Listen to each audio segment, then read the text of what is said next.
بسم اللہ الرحمن الرحیم الحمدللہ رب العالمین والصلاة والسلام علی سید المرسلین وخاتم النبیین وعلی آلہ وصحبہ اجمعین ومن تبعہم بإحسان ودعا بدعوتہم الی یوم الدین اما بعد فاعوذ باللہ من الشیطان الرجیم بسم اللہ الرحمن الرحیم لو انزلنا هذا القرآن على جبل لرأيته خاشعا متصدعا من خشیۃ اللہ وتلک الامثال نضربها للناس لعلهم يتفکرون۔ خواتین و حضرات،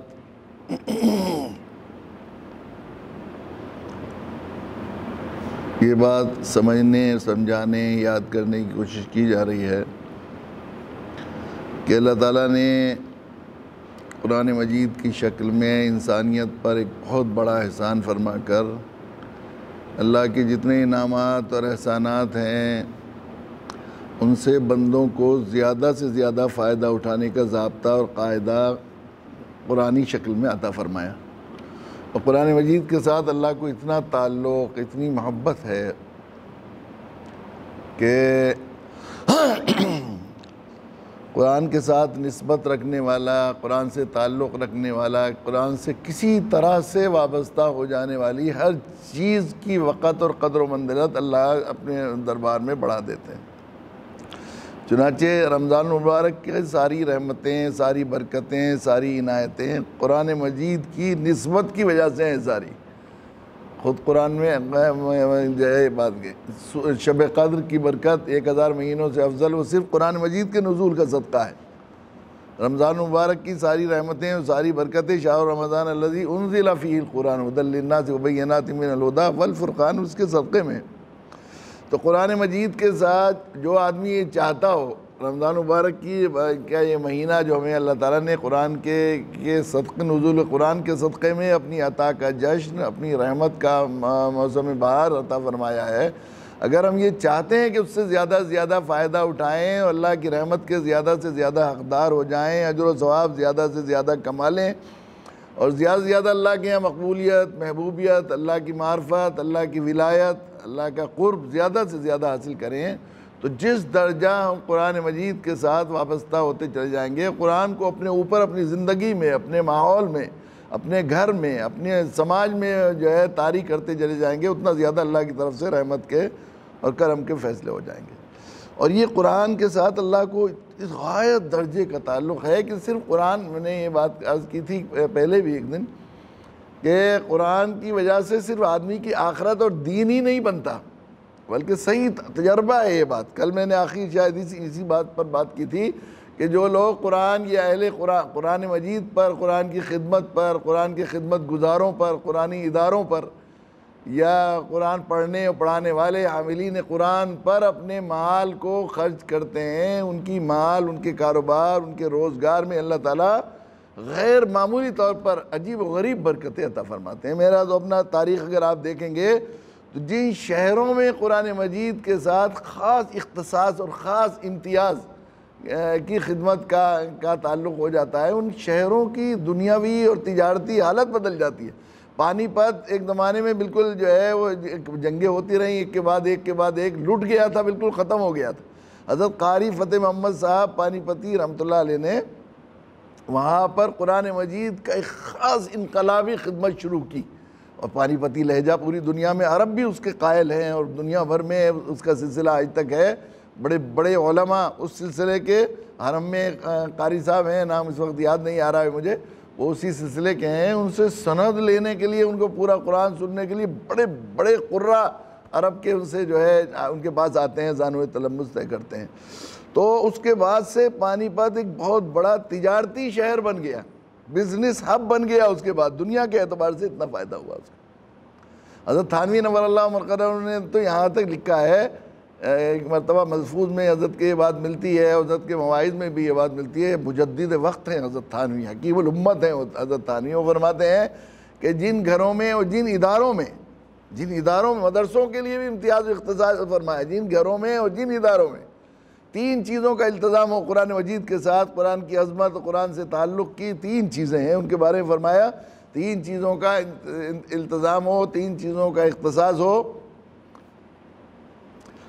سب سے پہلے 3 چیزیں کیا ہیں؟ سب سے پہلے تجوید کے ساتھ قرآن مجید پڑھنے کا اہتمام ہو۔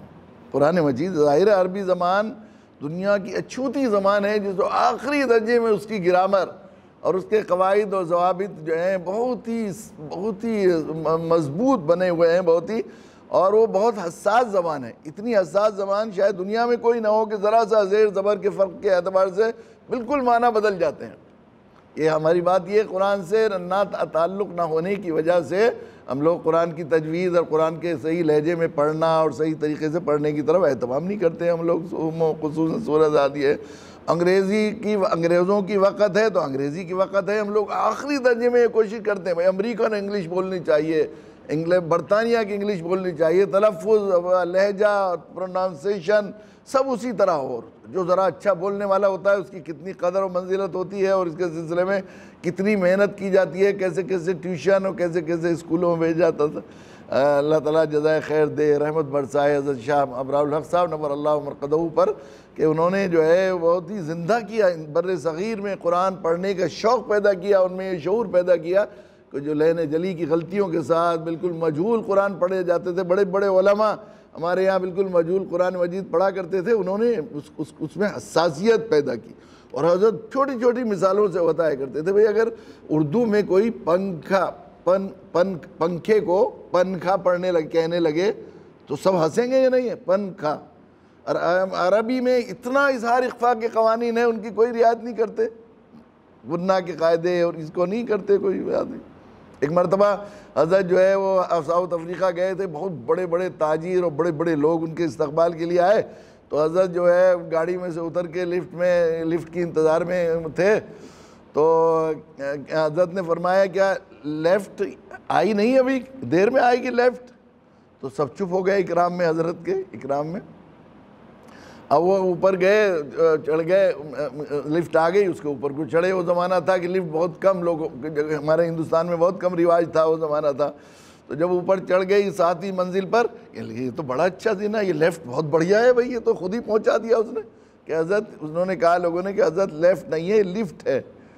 کہ اچھا اردو عربی کے انگریزی کے سلسلے میں تو اتنے حساس ہیں، اور اردو کے حصے میں کچھ نہیں ہے، عربی کے حصے میں اس نہیں، ایاک نعبدو پڑھتے ہیں نعبدو کی جگہ، اس میں کوئی وہ نہیں ہے آپ کو۔ حالانکہ اتنی حساس ہے کہ بالکل، یعنی انعمتا کی جگہ انعمتو پڑھ دو گے تو بالکل کفر ہو جائے گا۔ بعض جگہ ایسی کتنی، حضرت تھانوی نور اللہ مرقدہ نے لکھا ہے کہ اللہ اکبر ہر وقت کانوں میں پڑھتا ہے، لفظ اللہ اکبر پڑھتا ہے کانوں میں، یہ ایسا لفظ ہے۔ اب اللہ اکبر کے معنی کیا ہیں؟ معنی بھی سب کو معلوم ہے، اللہ سب سے بڑا ہے، لیکن با کو اگر ذرا کھینچ دیتے ہیں، بعض دفعہ مؤذن اللہ اکبر ایسے پڑھ دیتے ہیں بیچارے ان پڑھ مؤذن، بعض دفعہ امام اچھا خاصا پڑھا ہوا تکبیر انتقال میں جب اوپر کو جاتا ہے رکوع سے سجدے میں اور سجدے سے رکوع میں وہ پڑھ دیتے ہیں اللہ اکبر ایسے۔ تو اللہ اکبر کے معنی ہوں گے بہت سے ڈھول اللہ ہیں، کتنے معنی بدل جاتے ہیں۔ اور لہن جلی کی غلطیوں سے بچ کر تجوید کو، یہ کوئی نفلی کام نہیں ہے، یہ نفلی کام نہیں بلکہ واجب ہے۔ ایسی اتنی تجوید پڑھنا کہ نماز صحیح ہو جائے، معنی نہ بدلیں، یہ ہر مسلمان کے ذمہ فرض ہے، ہر مسلمان کے ذمہ فرض ہے۔ جو مدرسے میں فارغ ہے، مولوی، حافظ، قاری کے ذمہ فرض نہیں ہے، اتنا پڑھنا ضروری ہے، لیکن ہم لوگ اس میں حساس نہیں۔ حالانکہ صحیح بات یہ ہے، دیکھیے اللہ دین جو ہے یہ اللہ نے ہمارے لیے طے کیا ہے، ہمارے فائدے کے لیے، ہمارے نفع کے لیے۔ اس کے چھوٹے سے چھوٹا حکم بھی، یہ تو واجب حکم ہے، تجوید کے ساتھ، اتنی تجوید کے ساتھ کہ نماز صحیح ہو جائے، یہ تو ضروری ہے، لیکن بہت سے جو مستحب حکم ہے، چھوٹے سے چھوٹا حکم بھی جو ہے اس کے اندر بڑی حکمتیں، بڑی خیر اور بڑے فائدے ہیں انسان کے لیے، اس میں بڑی تاثیر ہے۔ خصوصاً قرآن مجید کے ساتھ تو یہ بات ہے، میں نے شاید آخری صفحے میں کہیں واقعہ لکھا ہے کہ قرآن کانفرنس ہو رہی تھی دہلی میں، تو بنارس ہندو یونیورسٹی میں سنسکرت میں قرآن پر پی ایچ ڈی کیا ہے، شاید ان کا نام ڈاکٹر ممتاز تھا یا ڈاکٹر کیا نام تھا، انہوں نے وہ تشریف لائے تھے، تو وہ اپنی زندگی کے تجربات، عجیب و غریب قرآن کے عجائبات اور قرآن کے غرائب واقعات کو بیان کر رہے تھے۔ انہوں نے ایک واقعہ بیان کیا کہ میں سوچتا تھا قرآن مجید جب میں پڑھتا تھا تو اس میں حضرت یونس علیہ السلام کے قصے میں یہ لکھا ہے وَأَنبَتْنَا عَلَيْهِ شَجَرَةً مِّن يَقْطِينٍ، کہ ہم نے جب وہ مچھلی کے پیڑ سے نکال دیے گئے، وہاں مچھلی نے اگل دیا ان کو، تو وہاں جہاں وہ پڑے ہوئے تھے سمندر میں، اتنے دن مچھلی میں رہے تھے تو بالکل کھال بھی ہو گئی تھی ان کی، نرم ہو گئی تھی اور ایسا حال ہو گیا تھا جو ہے ایک زمانے تک مچھلی کے پیٹ میں رہے، تو ہم نے اس کے اوپر ایک کدو کی بیل جو ہے وہاں پر اگا دی۔ تو اب میں سوچتا تھا کدو کی بیل میں کیا بات ہے بھائی، تو پھر میں نے باٹنی پڑھنی شروع کی تو بعد میں معلوم ہوا کدو کی بیل میں خاص بات ہے کہ اس کے پاس بھنگے، مکھی، مچھر نہیں آتے۔ اللہ کی حکمت، اللہ کی کرم کی بات کہ اپنے نبی کے لیے اللہ تعالیٰ نے حفاظت کا انتظام کیا، تو مجھے اچھا لگا ہے۔ لیکن ایک دن عجیب ایک اتفاق پیش آیا کہ ہمارے یہاں کچھ رشتے والے مہمان آئے ہوئے تھے، سخت کوہرا ہوا تھا 1 ہفتے سے 15 دن سے، بالکل زندگی تھمی ہوئی تھی، سردی میں لوگ سسڑ رہے تھے، اچانک دھوپ نکل گئی ایک دن۔ تو وہ جو مہمان تھے کہنے لگے کہ دھوپ میں بیٹھنے کا نہیں ہے موقع، کہ نہیں ہاں چھت پر ہے، تو چھت پر ہم نے جو ہے دریا وغیرہ چاندیاں وغیرہ بچھا دی اور کچھ کرسیاں وغیرہ ڈال دی، بیٹھے ہوئے رہے تھے۔ تو دوپہر کے کھانے کا ہوا کہ نماز پڑھ کے کھانا کھائیں گے کہ کھانا کھا کے نماز پڑھیں گے، انہوں نے کہا نہیں نماز پڑھ کے کھانا کھائیں گے، تو نماز بھی یہیں ہو جائے اور کھانا بھی یہیں ہو جائے، نیچے جانے کو تو دل نہیں چاہ رہا، 15 دن سے دھوپ نہیں دیکھی اور سختی سے سسڑ رہے ہیں تو وہاں نہیں جانے کو ہوا۔ تو انہوں نے کہا کہ ادھر نماز کا انتظام کرتے ہیں، ادھر کھانے کا، ہم لوگ جا کے مسجد میں نماز پڑھ لیں گے جماعت سے، مہمانوں کو کھانا کھلا کر۔ یہ ہوا تو جب دسترخوان لگایا گیا تو وہاں مکھیاں آنی شروع ہو گئی۔ سردی کے موسم میں عموماً ہمارے یہاں چونکہ یو پی میں گنے کا موسم ہوتا ہے تو مکھیاں بہت آتی ہیں، مکھیاں آتی ہیں۔ اب مکھیاں شریف لوگ، ذرا نظافت والے لوگ، ان کے لیے مکھیاں کھانے پر، مکھی گندی جگہ پر بھی بیٹھتی ہے تو بعض لوگ تو بالکل عرب تو کھانے سے فوراً اٹھ جاتے ہیں اگر ایک مکھی بھی دیکھ لیں، یہ صورتحال ہوتی ہے ان کے یہاں۔ تو میں کیا کروں، اب میں نے پنکھا منگوایا وہاں سے، بچوں سے پنکھا، سردی میں پنکھے سے اسے اڑاتے رہے، کہ اب اڑاتے رہے تو ان مہمانوں کے سامنے کیسے اڑائیں گے، ہوا سردی میں تو سسڑ رہے ہیں، ہوا تو بہت بری لگے گی۔ تو میرے ذہن میں یہ بات آیا کہ چونکہ اس آیت میں اس کا ذکر ہے کدو کی بیل کا، شاید اس آیت کے پڑھنے سے خود ہی اللہ تعالیٰ نے دل میں ڈالی کہ اسے پڑھنے سے شاید یہ مکھیاں دوڑ بھاگ جائیں، تو میں نے پڑھنا شروع کیا، وَأَنبَتْنَا عَلَيْهِ شَجَرَةً مِّن يَقْطِينٍ، تو وہ بچے نہیں گئی۔ پھر مجھے خیال آیا کہ قرآن مجید تجوید سے پڑھنے کا حکم ہے، تو میں نے اس کو بالکل مخارج کی رعایت کرتے ہوئے، اظہار اخفاء کی رعایت کرتے ہوئے وَأَنبَتْنَا عَلَيْهِ شَجَرَةً مِّن يَقْطِينٍ اس طرح پڑھنا شروع کیا، یعنی مکھیاں بھاگ گئی پورے چھت پہ سے، اور میں اتنی دیر تک پڑھتا رہا، کسی کو پتہ نہیں، آہستہ آہستہ پڑھ رہا تھا، سری اس میں پڑھ رہا تھا، لیکن پڑھ رہا تھا تجوید سے۔ تو جتنی دیر تک میں تجوید سے پڑھتا رہا، آرام سے مہمانوں نے کھانا کھایا، نہ انہیں ہوا لگی نہ کچھ لگی۔ تو اس سے معلوم ہوا کہ تجوید کی کتنی تاثیر ہے اس کی، حکم کی۔ تو تجوید سے قرآن مجید ظاہر ہے کہ ہمیں رمضان مبارک کا یہ مہینہ قرآن مجید کے علم کا اور خیرکم من تعلم القرآن وعلمہ پر ایمان کو بڑھانے کا ہے کہ سب سے بہتر جو قرآن سیکھے اور سکھائے۔ تو سب سے پہلا مرحلہ قرآن سکھانے کا ہے قرآن ناظرہ پڑھنے کا۔ اور ناظرہ پڑھنے کا مطلب یہ ہے، یہ نہیں ہے کہ وہ جو ہمارے یہاں عورتوں کو پڑھائے، وہ خواتین کا پڑھایا ہوا ہوتا ہے، اس کو سمجھنا بھی مشکل ہوتا ہے، کون سی زبان میں پڑھ رہے ہیں، عربی میں پڑھ رہے ہیں، ہندی میں پڑھ رہے ہیں، ایسا حال ہوتا ہے ہمارے یہاں عام طور پر اس طرح کا پڑھایا جاتا ہے۔ تجوید کے ساتھ قرآن مجید پڑھنا، اس کا اثر ہوتا ہے۔ ایک واقعہ اور بھی میرے ساتھ ہوا جو معلوم ہوا کہ تجوید میں کتنی تاثیر ہے۔ ہمارے ایک ساتھی ہیں، وہ وہاں پر محبوب بھائی، وہ ڈیل میں سائنٹسٹ تھے، گڑگاواں میں بڑی پوسٹ پر تھے، لیکن وہاں پر ان کی اسلام قبول کیا انہوں نے، مہاجر بھائی تھے، بڑے جذبے کے دائی۔ تو خواتین اور گھر والے چونکہ اس ماحول میں رہ رہے تھے تو ان پر کچھ وہ، اگرچہ انہوں نے کلمہ پڑھ لیا تھا مگر اسلام کی وہ جو ہے ان کے یہاں آئی نہیں تھی، بہت فکر مند رہتے تھے۔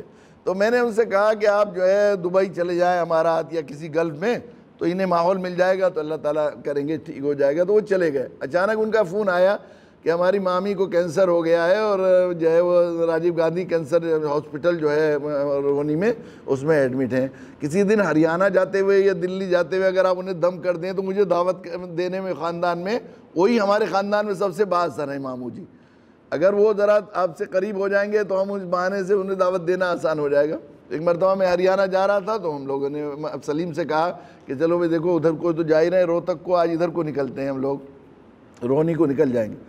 تو وہاں گئے ہم لوگ جو ہے تو گاڑی پارکنگ فل تھی، تو اچانک وی آئی پی پارکنگ میں سے ایک صاحب سوٹڈ بوٹڈ سامنے سے تشریف لا رہے تھے۔ انہوں نے دیکھا گاڑی کی پارکنگ، اچھا پارکنگ نہیں مل رہی آپ کو، تو انہوں نے وہ جو وہاں بیٹھا ہوا چوکیدار کھڑا ہوا تھا اس پر جو ہے وی آئی پی پارکنگ لگی ہوئی تھی، وی آئی پی پارکنگ میں سے وہ نکلے گاڑی میں سے اتر کر، تو تو انہوں نے کہا کہ دیکھو بیریئر ہٹاؤ، سر کی گاڑی یہاں لگاؤ اندر۔ گاڑی لگائی۔ کیسے آئے ہیں؟ میں نے کہا ایک مریض کو دیکھنے کے لیے آئے ہیں۔ اچھا چلیں گے آپ ہمارے آفس چلیں گے؟ انہوں نے داڑھی واڑی دیکھی، مجھے پتہ نہیں، خود ہی اپنے طور پر کہنے لگے۔ میں نے کہا اچھا چلیں گے، دل میں آیا۔ اور وہ جیسے لفٹ میں ہم پہنچے تو لفٹ آپریٹر نے سب کو نکال دیا، سر کو چھوڑ کے آتا ہوں بھائی ذرا سے نکلو، تم نکلو۔ تو مجھے اندازہ ہوا یہ معلوم ہوا اسسٹنٹ ڈائریکٹر تھے وہ وہاں کے ہاسپٹل کے۔ تو وہ جیسے ہی اپنے آفس میں وہ گئے وہ، تو انہوں نے آفس کھولا اور لائٹ کھلوائی، اس سے چائے تو پیئیں گے؟ میں نے کہا نہیں چائے نہیں، کہ نہیں چائے تو پینی پڑے گی آپ کو۔ اس نے جو آپ کے وہاں کا وہ تھا ان کا ملازم، اس کو چائے کو حکم دیا، اور انہوں نے کمپیوٹر پر قرآن مجید کھول دیا شیخ شریم کا۔ تو میں نے کہا اچھا قرآن سن رہے ہیں؟ کہنے لگا آپ کو شیخ سدیس کا زیادہ پسند ہے یا شیخ شریم زیادہ پسند ہے آپ کو؟ میں نے کہا دونوں ہی بہت اچھا پڑھتے ہیں، بہت پیارا پڑھتے ہیں۔ کہنے لگا نہیں اصل میں مجھے شیخ شریم زیادہ پسند ہے، شیخ سدیس کھلتے ہیں باہر دکھاتے ہیں اور شیخ شریم اندر گھٹتے ہیں۔ یعنی اس کا ذوق، اپادھیائے کر کے کوئی تھے وہ بیچارے۔ تو میں نے کہا اچھا، تو پھر میں نے پوچھا ان سے قرآن کیسے آپ جو ہے کس طرح ہوا؟ کہنے لگے میں اصل میں ایران میں ایک میڈیکل کانفرنس میں گیا تھا، تو وہاں ایک ڈاکٹر صاحب نے قرآنوپیتھی ایک ایجاد کی ہے، نئی میڈیکل وہ ہے، وہ علاج کا ایک طریقہ، قرآن کے ذریعے علاج۔ اس کو میں نے جوائن کر رکھا ہے، میں ان کا شاگرد ہوں۔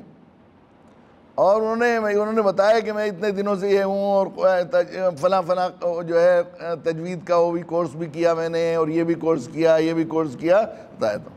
تو میں نے کہنے کہ اصل میں ان کا کہنا یہ ہے کہ اصل میں گناہوں کی وجہ، سن کی وجہ سے، پاپوں کی وجہ سے پولوشن تعفن پیدا ہو جاتا ہے جسم کے حصے میں، اس سے بیماری پیدا ہوتی ہے۔ جو بیماری کے جراثیم ہیں وہ گناہوں کی وجہ سے تعفن اور گندگی پیدا ہو جاتی ہے، بدبو پیدا ہو جاتی ہے، تعفن۔ اور جب گندگی پیدا ہو جائے کسی جگہ تو اسے صاف پانی سے دھویا جاتا ہے۔ تو قرآن کی شعائیں نورانی شعائیں ہیں، اس گندگی کو دھو دیتی ہیں، الگ الگ آیتوں سے پوری اس کا علاج انہوں نے ایجاد کیا ہے۔ انہوں نے کہا کہ اگر یہ بات بالکل میں تجربہ کر رہا ہوں، 6-7 مریضوں پر ریسرچ کر رہا ہوں، ہمارے یہاں ایڈمٹ ہیں وہ کینسر کے مریض، تو جب تک تجوید کے ساتھ قرآن مجید نہیں پڑھتے اس وقت تک اثر نہیں ہوتا۔ انہوں نے کہا علاج کے طور پر بھی وہ تعفن اور وہ گندگی جو بدبو پیدا ہو گئی ہے، بیماری کی جراثیم، کیا چیز ہے گندگی تو ہے، وہ غلاظت ہی ہوئی تو بیماری وہی تو ہوتی ہے۔ تو اس کی وجہ سے جب تک تجوید کے ساتھ نہ پڑھا جائے جب تک وہ صاف نہیں ہوتی۔ جب تجوید کے ساتھ پڑھتے ہیں ہم لوگ تو فائدہ ہوتا ہے۔ خیر وہ کہنے کہ چلیے پھر مریض کے وہاں جب پہنچے تو سارے ڈاکٹر الرٹ ہو گئے، ان کو دوسری جگہ جو ہے وہ شفٹ کیا۔ پھر انہوں نے کہا کہ آپ کے مریض ہیں، تو انہوں نے اور بہت ڈسکاؤنٹ کے ساتھ ان کا علاج ہونے لگا۔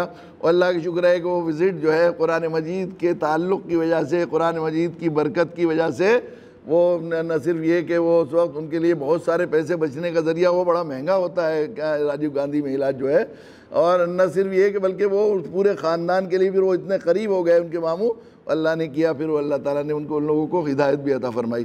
میں آ گیا واپس تو مجھے خیال آ گیا، مجھے جانا تھا ہریانہ، کافی ٹائم لگ گیا تھا، اتنا امید نہیں تھی، تو میں ان سے بات کرنا ذہن میں نہیں آیا بعض دفعہ، اللہ کو جب تک توفیق نہ دے۔ اس لیے میں نے عرض کیا تھا کہ رمضان مبارک دعا کی قبولیت کا بھی سیزن ہے، تو اپنے لیے دعوت کے لیے، دعوت کی راہ میں قبولیت کی منظوری بھی کرا لیں ہم۔ اللہ کے یہاں سے منظوری نہ ہو، اللہ کے یہاں سے فیصلہ نہ ہو، ہم لوگ ہر وقت دعوت کہتے ہیں۔ ایک آدمی اتنا قرآن کے قریب ہے اور بیچارے نے بغیر پوچھے اس نے اتنا اکرام کیا کہ VIP پارکنگ میں ہماری گاڑی لگائی، پھر لے جا کے چائے پلائی۔ اسسٹنٹ ڈائریکٹر ہے، اس کے پاس جانا، اس سے ٹائم لینا بہت مشکل کام، لیکن انہوں نے کیا۔ مگر میرے ذہن میں نہیں یہ بات آئی کہ اس کو بیچارے کو کلمہ کی بات، کلمہ تو پہنچانا چاہیے، موت زندگی کیا ہوتا ہے۔ پھر مجھے رات کو بڑا شرمندگی سی ہوئی، تو میں نے کہا حاجی شکیل ہمارے ایک ساتھی ہیں، ان کو فون کیا، ان سے کہا کہ حاجی صاحب بہت بڑی بھول اور غلطی ہو گئی، دی تو چاہ رہا ہے رات ہی کو جانا چاہیے ہمیں، لیکن اب رات تو کسی طرح گزر جائے گی، لیکن صبح اول فرصت میں جب بھی ان کا فون مل جائے، ان کا فون ہے، اور آپ جا کر انہیں دعوت دیں۔ اللہ کا شکر ہے اگلے روز انہوں نے دعوت دی انہیں، اور انہیں کلمہ پڑھا کر آئے۔ تو یہ تجوید کے ساتھ قرآن مجید پڑھنا، پہلی بات تجوید کے، اللہ حضرت تھانوی نور اللہ مرقدہ نے کہ اس لیے ہمیں اس کا بہت ہی رمضان مبارک کے اس مہینے میں کم سے کم اتنی تو شروعات اور اتنی تو کرنی چاہیے کہ ہم لوگ کچھ نہ کچھ، یہ تجوید کوئی بہت مشکل کام نہیں، نورانی قاعدہ حضرت اردوئی میں پڑھایا جاتا ہے، حضرت شاہ ابرار الحق صاحب نور اللہ مرقدہ کے یہاں 1 مہینے میں ایک عامی آدمی آرام سے اسے پورا پڑھ لیتا ہے کسی قاری کے بعد. ہمارے قاری نعمت اللہ صاحب پڑھاتے ہیں, پڑھانا سکھاتے بھی ہیں, یہ ہے ماشاءاللہ. تو اگر ہم لوگ یہ میں جو ہے 1 مہینہ کیا مشکل ہے اتنے بڑے فائدے کے لیے, اتنی بڑی خیر کے لیے. قرآن سے تعلق ہے تو اسے صحیح طریقے سے پڑھنا چاہیے نا. غلط طریقے سے جب قرآن پڑھا جاتا ہے یقیناً ناقدری ہے اس کی بے وقتی کی وجہ سے ہوتا ہے.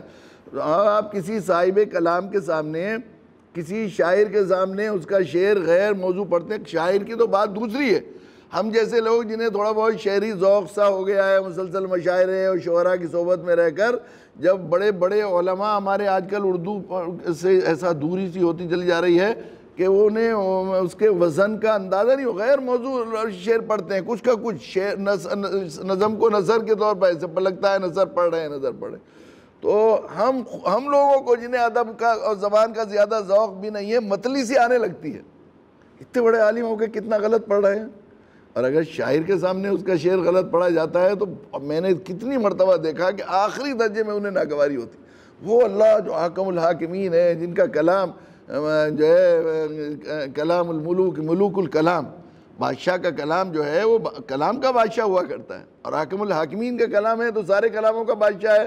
اللہ کے سامنے ہم صحیح قرآن نہ پڑھیں گے تو پھر اللہ کی رحمت ہماری طرف کہاں متوجہ ہوگی, اللہ کی ناراضگی کیسے ہمارے کلام کو بگاڑ رہے ہیں.